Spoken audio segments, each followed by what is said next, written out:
कांग्रेस के गढ़ अमेठी में आज पीएम मोदी करेंगे शिरकत। कई विकास परियोजनाओं की शुरुआत करेंगे। अमेठी में एक बड़ी रैली को संबोधित करेंगे। पीएम मोदी आज राहुल गांधी के संसदीय क्षेत्र अमेठी में होंगे, जहां प्रधानमंत्री कई परियोजनाओं का उद्घाटन और शिलान्यास करेंगे। आज पीएम मोदी अमेठी में एक साथ कई प्रोजेक्ट्स की शुरुआत करने जा रहे हैं, जिसमें ordnance factory, steel authority of India की फैक्ट्री का उद्घाटन शामिल है। इसके अलावा PM Modi Amethi bypass road और अमेठी में केंद्रीय विद्यालय का शिलान्यास भी करेंगे।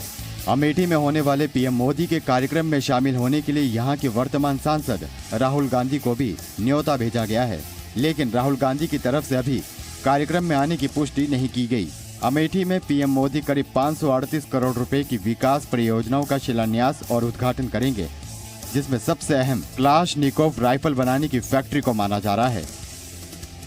यहाँ पर AK-47 का जो लेटेस्ट वर्जन है, रूस के साथ मिलकर के भारत उसके उत्पादन की प्रक्रिया को आगे बढ़ाना चाहता है। 7.5 लाख से अधिक ऐसी राइफलें यहाँ बननी हैं। कष्ट होता है जब अमेठी के लिए परस्पर हम समर्पित भावना से सेवा देते हैं और अमेठी का सांसद देश में जाकर झूठ बोलता है। पीएम मोदी अमेठी में एक जनसभा को भी संबोधित करने वाले हैं, जिसके लिए बीजेपी ने पूरी ताकत झोंक दी है। बीजेपी का दावा है कि रैली में 1.25 लाख से ज्यादा लोग शामिल होंगे। ठीक लोकसभा से पहले पीएम मोदी का ये दौरा काफी अहम माना जा रहा है। रैली में पीएम मोदी अमेठी की जनता को परिवर्तन का संदेश देंगे। अमेठी गांधी परिवार की परंपरागत सीट है। पीएम मोदी आखिरी बार अमेठी साल 2014 में 5 मई को गए थे। पीएम मोदी आज पटना में होने वाली एनडीए की संकल्प रैली में भी शामिल होंगे। बैनर पोस्टर से सजा दिया गया है। पीएम मोदी आज पटना के गांधी मैदान में होने जा रही एनडीए की संकल्प रैली में शामिल होने जा रहे हैं। बिहार में एनडीए के तीनों घटक दलों जेडीयू, बीजेपी और एलजेपी ने रैली को लेकर खास तैयारी की है। पटना को बैनर और पोस्टर से ढक दिया गया है। प्रधानमंत्री 11:15 बजे पटना एयरपोर्ट पहुंचेंगे और यहां से वे सीधे गांधी मैदान जाएंगे। संकल्प रैली के मंच पर बिहार के लोगों के बीच वे दोपहर 1:30 बजे तक रहेंगे।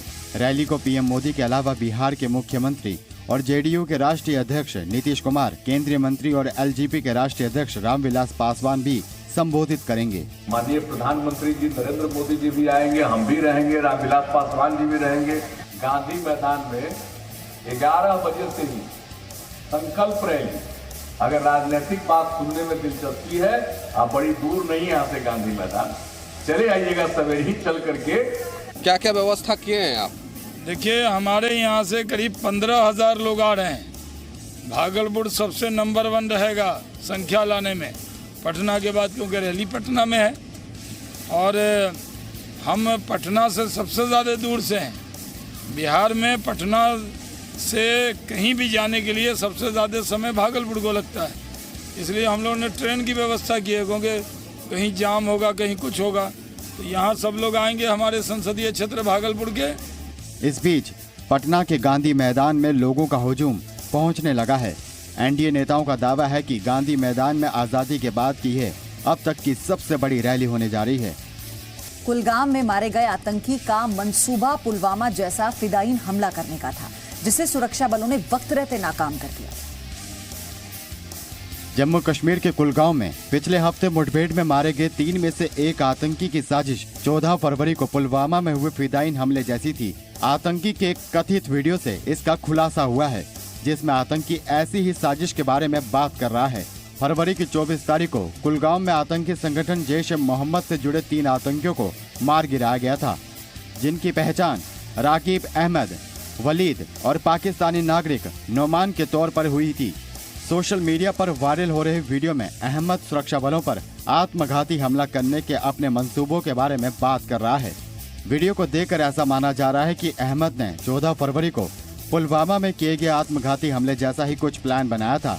हालांकि सुरक्षा बलों की मुस्तैदी के चलते इस तरह का हमला नाकाम कर दिया गया। तो एक तरफ देश भारतीय वायुसेना के शौर्य पर गर्व कर रहा है, दूसरी ओर कांग्रेस समेत कुछ दल सेना के शौर्य का सबूत मांग रहे हैं। इतना ही नहीं, पाकिस्तानी प्रधानमंत्री इमरान खान की तारीफों के पुल भी बांध रहे हैं। ऐसे में बीजेपी अध्यक्ष अमित शाह ने इन दलों पर निशाना साधा। बीजेपी अध्यक्ष अमित शाह ने पाकिस्तान में भारतीय वायुसेना के एयर स्ट्राइक के सबूत मांगने वाली पार्टियों पर पलटवार किया है। ममता दीदी पूछती है कि सर्जिकल स्ट्राइक हुई या नहीं। अखिलेश तो कहते हैं पुलवामा हमले की जांच होनी चाहिए। वोट बैंक की राजनीति की भी हद होती। मध्य प्रदेश के उमरिया में अमित शाह ने कहा कि हम पर आतंकवाद का फायदा उठाने का आरोप लगाने वाले बताएं कि क्या कभी उन्होंने आतंकवाद को जवाब दिया। अमित शाह ने कांग्रेस से पूछा कि आखिर वो जब सत्ता में थी तब आतंकवादियों को जवाब देने का हौसला क्यों नहीं दिखाया। पाकिस्तान के F-16 जहाज को गिराकर जो भाई अभिनंदन वापिस आए हैं, हम सब उनका स्वागत और अभिनंदन करते हैं। पुलवामा हमले के बाद वायुसेना ने पाकिस्तान के बालाकोट में जैश के आतंकी ठिकानों पर एयर स्ट्राइक किया था।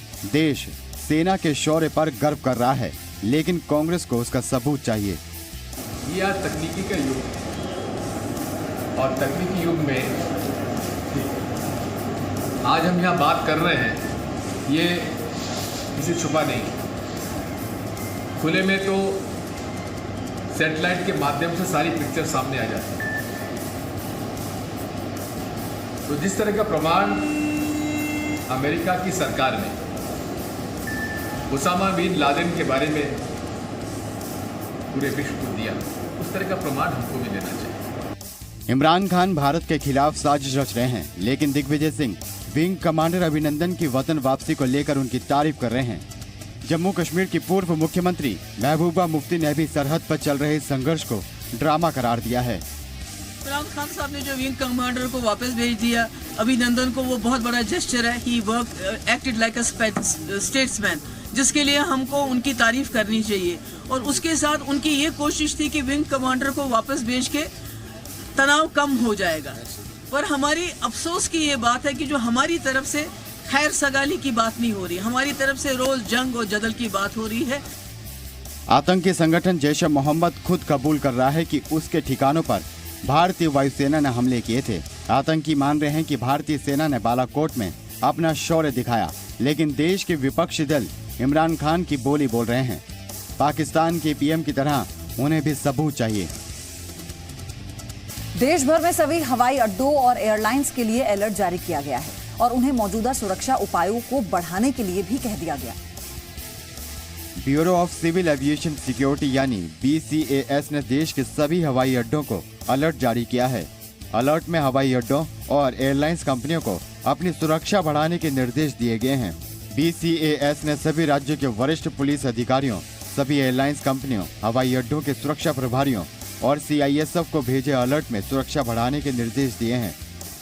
अलर्ट में कहा गया है कि हवाई अड्डों, वायुसेना स्टेशनों, हेलीपैड्स, पायलट ट्रेनिंग से जुड़े संस्थानों की सुरक्षा बढ़ाई जाए ताकि कोई आतंकी घटना न हो। टर्मिनल इमारत के सामने कोई गाड़ी न खड़ी की जाए और पार्किंग में गाड़ियों की पूरी जांच की जाए। मुख्यालय से आए निर्देश के बाद अब विजिटर पास और एंट्री टिकट पर पूरी तरीके से प्रतिबंध लगा दिया गया है। ये प्रतिबंध सुरक्षा कारणों से लगाया गया है। साथ ही आपको बता दें कि पहले ये प्रतिबंध केवल स्वतंत्रता दिवस और गणतंत्र दिवस पे लगाया जाता था। लोग पहले एंट्री पास और विजिटर पास के जरिए अपने परिजनों को एयरपोर्ट के एक हिस्से तक छोड़ने के लिए जाया करते थे। कैमरामैन रंजन के साथ लोमस जी मीडिया, लखनऊ। भारत के खिलाफ F-16 लड़ाकू विमान इस्तेमाल करने पर पाकिस्तान घिर गया है। लड़ाकू विमान के गलत इस्तेमाल संबंधी रिपोर्ट्स पर अमेरिका और जानकारियां जुटा रहा है। भारत के खिलाफ F-16 लड़ाकू विमान का इस्तेमाल करके पाकिस्तान बुरी तरह फंस गया है। पाकिस्तान पर अमेरिका ने तेवर सख्त कर लिए हैं और सच्चाई की तह तक जाने के लिए मामले की जांच शुरू कर दी गई है। अमेरिकी विदेश मंत्रालय ने कहा कि पाकिस्तान की तरफ से भारत की वायुसेना में F-16 लड़ाकू विमान के गलत इस्तेमाल संबंधित रिपोर्ट पर हम और जानकारियां जुटा रहे हैं और इस मामले में जरूरी जांच भी करेंगे। अमेरिका की जांच में अगर पाकिस्तान की तरफ से भारत के खिलाफ F-16 फाइटर प्लेन के इस्तेमाल की बात सच साबित हुई तो अमेरिका पाकिस्तान से विदेशी सैन्य बिक्री अनुबंध तोड़ भी सकता है। पाकिस्तान अब तक यही झूठ बोलता रहा है कि उसके किसी विमान ने भारतीय वायु सीमा का उल्लंघन नहीं किया, लेकिन पिछले गुरुवार को भारत की तीनों सेनाओं ने ज्वाइंट प्रेस कॉन्फ्रेंस में पाकिस्तान की सच्चाई दुनिया को बताई थी। सेना के अधिकारियों ने F-16 में लगने वाले अमराम के कुछ टुकड़े सबूत के तौर पर दिखाए थे। वहीं पाकिस्तान के बालाकोट में वायुसेना के एयर स्ट्राइक के बाद से पाकिस्तान लगातार सीज फायर का उल्लंघन भी कर रहा है। शनिवार को भी नौशेरा में सीमा पार से गोलीबारी हुई है। इस बीच सेना प्रमुख ने जम्मू में सेना की जो नाइट कोर का दौरा करना शुरू कर दिया है। जम्मू कश्मीर में एलओसी पर पाकिस्तान की ओर से सीज फायर का उल्लंघन जारी है। शनिवार को लाइन ऑफ कंट्रोल पर राजौरी में पाकिस्तान रेंजर्स ने रिहायशी इलाकों को निशाना बनाकर फायरिंग की। सेना के मुताबिक पाकिस्तान ने नौशेरा सेक्टर में फायरिंग की और मोर्टार दागे। हालांकि इस फायरिंग में स्थानीय लोगों को कोई नुकसान नहीं पहुंचा है। भारत की जवाबी कार्रवाई में पाकिस्तान के 2 जवान मारे गए हैं। पाकिस्तानी सेना ने कहा कि उनके सैनिकों की मौत नियंत्रण रेखा के नकियाल सेक्टर में हुई है। इससे पहले शुक्रवार की रात पाकिस्तान की ओर से हुई फायरिंग में 1 महिला और 2 बच्चों की मौत हो गई थी। सीमा पार से फायरिंग में सेना के 2 जवान समेत कई लोग घायल भी हुए थे और एक ही घर के 3 माँ और बच्चे 2 खत्म हो चुके हैं और उनका जो बच्चों का जो बाप है उसकी लात जो है वो खत्म हो चुकी है जी। 3 मकान जो है वो खत्म हो चुके हैं। पिछले एक हफ्ते में पाकिस्तान ने 60 से ज्यादा बार सीज फायर तोड़ा है। पुंछ, राजौरी, जम्मू और बारामूला में सेना की चौकियों और रिहायशी इलाकों को निशाना बनाकर फायरिंग कर रहा है, जिसका भारतीय सेना मुंहतोड़ जवाब दे रही है। भारत पाकिस्तान के बीच तनाव के बीच सेना प्रमुख जनरल बिपिन रावत और नॉर्थन कमान के commander lieutenant general Ranbir Singh ने जम्मू में सेना की व्हाइट नाइट कोर का दौरा किया। लाइन ऑफ कंट्रोल और अंतर्राष्ट्रीय सीमा पर मौजूदा हालात की जानकारी ली। उन्हें सेना की तैयारियों के बारे में जानकारी दी गई। वायुसेना की पश्चिमी कमान के प्रमुख एयर मार्शल आर नाबियार ने भी जम्मू कश्मीर और पंजाब इलाके में फॉरवर्ड एयरबेस का दौरा किया और सुरक्षा इंतजामों का जायजा लिया। पाकिस्तान पुंछ और राजौरी में लगातार सीज फायर का उल्लंघन भी कर रहा है, जिसमें जानबूझकर रिहायशी इलाकों को निशाना बनाया जा रहा है। पाकिस्तान ने जम्मू कश्मीर के राजौरी में एलओसी के पास लगातार सीज फायर का उल्लंघन कर रहा है। भारतीय सेना पाकिस्तान की हरकत का कड़ा जवाब दे रही है। आम नागरिकों को फायरिंग से बचाने के लिए पुंछ और राजौरी में अतिरिक्त बंकर बनाए जा रहे हैं। जम्मू कश्मीर प्रशासन ने पुंछ और राजौरी जिले के लिए शनिवार को 400 अतिरिक्त बंकर बनाने की मंजूरी दे दी है। पिछले 5 दिनों में इन दोनों जिलों में पाकिस्तान की तरफ से भारी गोलाबारी की गई है। प्रशासन ने इन बंकरों का तेजी से निर्माण सुनिश्चित करने का अधिकारियों को निर्देश दिया है। प्रशासन के मुताबिक ये बंकर अगले 1 महीने में बनकर तैयार कर दिए जाएंगे। सारे लोग बहुत खूब में और कोई भी जगह नहीं मतलब छुपने की। हम कहाँ जाएं, बाहर सर्दी है तो अंदर मतलब गांव में ज्यादा डर लग रहा है कि क्या करें। बहुत गोले ऊपर से आ रहे हैं, हम छुप के नीचे आए, छोटे बाल बच्चे को इसको भी लेकर आए नीचे। जगह नहीं है कहीं छुपने की, क्या करें सर, अभी रोड पे नीचे जा रहे हैं, क्या करें सर, बहुत गोले आ रहे हैं ऊपर से। स्थानीय लोगों के मुताबिक सीमा पार से होने वाली गोलाबारी के दौरान बंकर काफी प्रभावित होते हैं। ये बंकर गोलाबारी के दौरान सरहदी इलाकों में रहने वाले लोगों को सुरक्षित जगह मुहैया कराते हैं। जम्मू कश्मीर में जमात इस्लामी के खिलाफ बड़ा एक्शन लिया गया। गुरुवार को केंद्र सरकार ने कश्मीर घाटी के संगठन पर बैन लगाया था। जमात इस्लामी संगठन पर बैन के बाद जम्मू कश्मीर पुलिस ने संगठन के खिलाफ बड़ी कार्रवाई की है। पुलिस ने जमात इस्लामी के 60 खाते सील कर दिए हैं। करीब 4,500 करोड़ की संपत्ति भी जब्त की। जमात इस्लामी के अब तक 350 कार्यकर्ता गिरफ्तार भी किए जा चुके हैं। जमात इस्लामी के खिलाफ जम्मू कश्मीर पुलिस की इस कार्रवाई पर पीडीपी ने ऐतराज जताया है।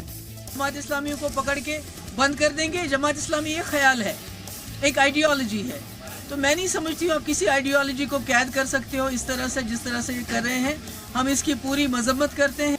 नेशनल कॉन्फ्रेंस के नेता उमर अब्दुल्ला ने कहा कि जमात इस्लामी पर प्रतिबंध के अपने फैसले के बारे में केंद्र सरकार को फिर से सोचना चाहिए। उन्होंने कहा कि इस कदम से जमीनी हालात में कोई सुधार नहीं होगा। बीजेपी के राज्यसभा सांसद सुब्रमण्यम स्वामी ने जमात का बचाव करने के लिए पीडीपी अध्यक्ष महबूबा मुफ्ती पर सवाल उठाए। Jamaat Islami, that's a very pro-Pakistan. It's a terrorist-friendly organization. Mehbooba, she is only not against Pakistan, but she's against everything else. केंद्र सरकार के खिलाफ घाटी में पीडीपी कार्यकर्ताओं ने विरोध प्रदर्शन भी किया।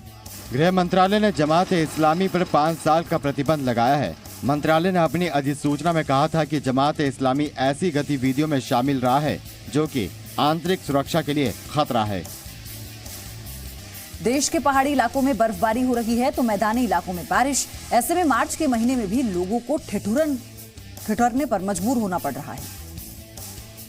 जम्मू कश्मीर के कई ऊंचाई वाले क्षेत्रों में बर्फबारी और निचले इलाकों में बारिश के बाद ठंड बढ़ गई है। बनिहाल सहित कुछ इलाकों में भी बर्फबारी हुई है। मौसम विभाग ने अगले कुछ दिनों तक राज्य के कई इलाकों में बारिश और बर्फबारी जारी रहने की आशंका जताई है। खासकर ये मेवा बागों के लिए भी अच्छा, जमींदारों के लिए भी अच्छा, हर एक इंसान के लिए भी अच्छा है। तो अगर इससे भी ज़्यादा गिरेगा तो वो बहुत अच्छा होगा। तो ये खुदा का मेहरबानी हम पर है, तो ये हम पर एक रहमत गिरी है। बारिश और बर्फबारी के बाद एक बार फिर जम्मू कश्मीर राष्ट्रीय राजमार्ग बंद हो गया है। ऐसे में काफी संख्या में पर्यटक फंस गए हैं। बर्फ की थोड़ा जरूरत भी है, क्योंकि दरख्त है, सेबों के दरख्त है, पानी की जरूरत है, बाकी चीजों की जरूरत है। ये तो सब इसी से होता है। पहाड़ी क्षेत्रों में बर्फबारी के बाद उत्तर भारत में ठिठुरन बढ़ गई है। दिल्ली, उत्तराखंड, चंडीगढ़ और पंजाब के कुछ इलाकों में बारिश हुई है। मौसम में आए बदलाव की वजह पश्चिमी विक्षोभ को बताया जा रहा है। हिमाचल के कुल्लू में लैंडस्लाइड की वजह से रामपुर निर्मंड हाईवे पूरी तरह से बंद हो गया है। सड़क की दोनों तरफ गाड़ियां फंसी हुई हैं। बारिश की वजह से हाईवे पर जगह जगह जमीन धंसने और लैंडस्लाइड की घटना हो रही है।